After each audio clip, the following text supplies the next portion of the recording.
Ever feel totally overwhelmed by everything that's on your plate or on your to-do list? And there's a secret to beating back the overwhelm and getting control of your many priorities. Invented by a Japanese automotive engineer back in the 1940s, it's called Kanban. I'm Alan Brown, productivity coach, #1 best-selling author and host of Crusher TV at crushertv.com, where my guest experts and I share ways to unleash the power of your brain so you can get more done in less time with less stress. And I recently had a conversation with productivity coach Zack Sexton, who shared this simple Japanese approach to managing multiple tasks. Now, just to set this up, this is part of episode 90, Powerful Office Mini Hacks, Part 1, in which I shared 5 simple crush it at work mini hacks that can really help you alter your career or business trajectory if adopted and used consistently. You can watch the full episode as a member of Crusher TV at crushertv.com, but here is my conversation with Zack Sexton on how to use productivity Kanban. Great to have you here. Welcome to the show. Hey, it's awesome to be on. Thanks for having me. You and I were talking, you and I spoke at the same conference. You this year, I did the last couple of years, but that's how I heard about you. I want to dig into this because you have a great hack that I had never really heard put quite that way, and I wanted to make sure we shared that. So tell us briefly what you do and who you do it for, and then we'll get into this. Hey, I help people who commit a little bit too much. So I'm a productivity coach. I help overcommitted entrepreneurs manage their obligations by committing to fewer but less projects. And that's actually where Kanban comes in. Is it's a system that will allow you to reduce the amount of stuff that you have going on out there. That's exactly why I wanted to have you on. And you related to me a great story. It was about Warren Buffett's pilot, I think, that really kind of sets up the classic problem that we face. Can you share that story? So Warren Buffett, billionaire, I think 50 billion, 60 billion right now, has a private pilot, and he's had this private pilot for about 10 years.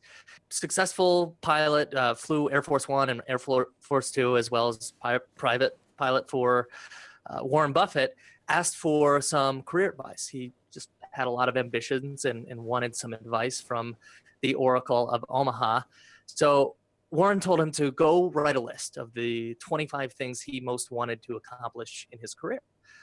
So with Mike, he went out and did that, and he came back to Warren and, okay, now what? And he said, right now I want you to circle the 5 most important things that you think need to be done next in your career. And so he does that, and then Warren asked him, so what are you going to do with the rest of those 20 items? He's like, well, okay, these first 5 are my most important ones, so I'm going to work on those most of the time. Then whenever I have some spare time, I'll work on the remaining 20. And Buffett was like, no, those 20, that list on the right-hand side is your avoid at all cost list. And the reason for that is you realistically, you can't get 25 projects done. And even 5, in my opinion, is stretching it. I tend to like to do 3, 4, maybe even 1 or 2 projects at a time. So the things that distract us are often really good choices. You've got this kind of interesting approach to getting the stuff, I guess the first thing is to externalize, I think it is. So it's a 2-step process. Tell us about how this little process works. So I'll share my screen, and if you want to use this, you're able to. So I do this, and oftentimes I'll do this with sticky notes. And if I ever do this digitally, which I do often for myself and clients, it's in Trello. It's a wonderful Kanban type tool that people can find out there. But here's the analogy. So this is all of the stuff. And actually, in reality, if you took the time to think of all the would, could, should, ought to's, things that are on your mind, someday maybes, good plans, intentions, new habits you might want to set up, the list would probably be much more than these 15 or so cards. It'd probably be in the 200, 300, 400 range. But just for simplicity, if you don't have any of that out of your mind, this is what it's like. It's like, oh, okay, this blue card is that one project that needs to get started, and the yellow one is the dog food that you need to buy, and the forgive me, I'm colorblind. Maybe the yellow one is that that habit, you want to start working out a little bit more. So when it's all in your head, it's very hard to just prioritize and know some of the limiting factors that might come into play. So the first step is to actually visualize your work, is to get it out of your head, write it down, and that builds a lot of clarity, because when you can see something in black and white, it becomes a lot easier to manipulate. Just sort of like algebra, it's relatively easy to find X if you just follow the steps. You divide and you subtract and you can find X. But if you're trying to do that algebra in your head, it's a little bit more difficult. So you go from kind of a mess in your head, step one, to having a nice ordered list.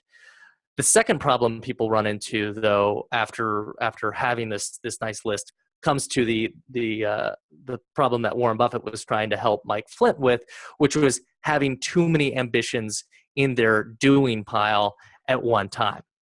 And so you know how this feels when you just are overloaded with different projects, because each one of these projects you're likely responsible for connecting with different people on it, and having updates and making sure that things are moving forward. And when you're doing that with too many different things at a time, it just burns you out.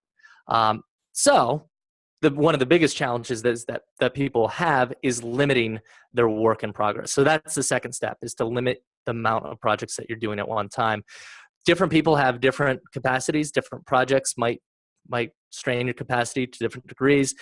Some may be heavy. Maybe you're dealing with some health issues or some family issues that one project is going to just take up a lot more energy than other projects.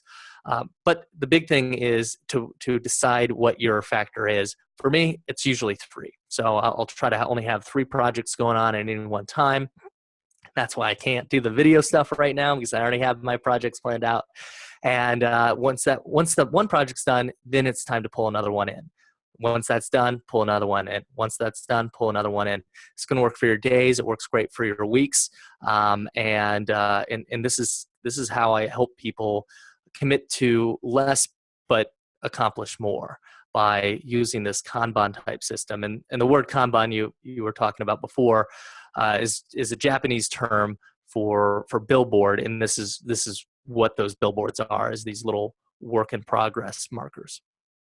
A big thing about the editing thing is being able to say no. And I was just reminded while you were talking about another quote from Warren Buffett, who said, "Successful people don't say yes very much." And I forget the exact quote, but it's something like, they say no much more than they say yes. And it's just so true. And you can apply that to a lifelong thing. You can apply that to your every single day. But I know there are a million different ways to prioritize your stuff, but what's one way that you use, one filter that you use to try to make sure that those 3 things that you're working on are the right things? A tool that I use to prioritize, and I only do this once a quarter, but it's extremely helpful. I've been doing this the last year or so, is a tool called the Wheel of Life. And I can give you a link to where you can find that.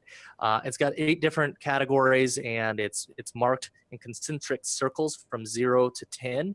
So relationships, significant other, health, money, business, all the different areas that you would think of in life. And what I do once a quarter is I mark myself. I give myself a grade. And I say, okay, well, personal finance, I'm killing it. All right, I'm a 9, or health, I want to do something new there. I'm going to be a 5 or a 6 there. So I go through that exercise, usually only takes a few minutes, fill that all out, connect the dots, and see where I'm lowest. And whatever area that's lowest, I just brainstorm different ways that I can improve in that area. That is awesome. And I'll tell you, I know a million different ways to filter for prioritization, and it had never occurred to me to use the Wheel of Life to do that. So thank you for that. And we'll find a link to direct folks so they can see an example of that, because it really is a great tool.